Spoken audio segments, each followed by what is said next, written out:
Hi fries lord, దేవుని పరిశుద్ధ నామానికి స్తోత్రం కలుగును గాక. ఈరోజు దేవుని వాగ్దానము యోవేలు గ్రంథము 2వ అధ్యాయము 12వ వచనము చూద్దామా. ఇప్పుడైనను మీరు ఉపవాసం ఉండి కన్నీరు విడుచుచు దుఃఖించుచు మనపూర్వకముగా తిరిగి నా యొద్దకు రండి. ఆమెన్. హల్లెలూయా. సహోదరి సహోదరుడా, నీ జీవితంలో అన్ని కోణాలలో నువ్వు విఫలమైపోయావా? సమాధానాన్ని కోల్పోయావా? నెమ్మది నీకు దూరమైందా?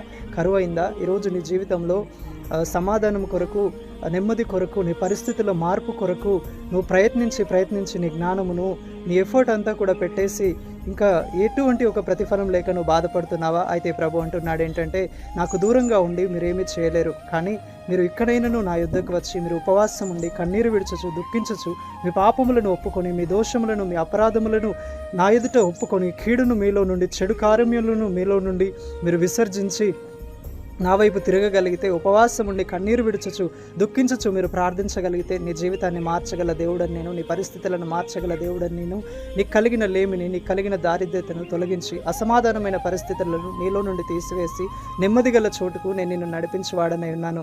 అవును, మీ జీవితంలో మీ శక్తికి మించిన కార్యములు, మీ జ్ఞానమునకు మించిన కార్యములు మీ జీవితము సరిగా లేనప్పుడు మీరు ఉపవాసం ఉండి ప్రార్థించగలిగితే దేవుడు ప్రతి బంధకాల నుండి విడిపించేవాడై ఉన్నాడు.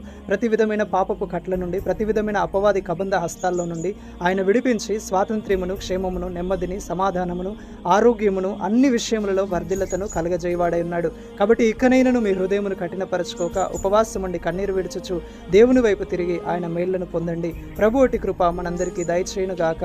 ఆమేన్. Praise the Lord. God bless you all.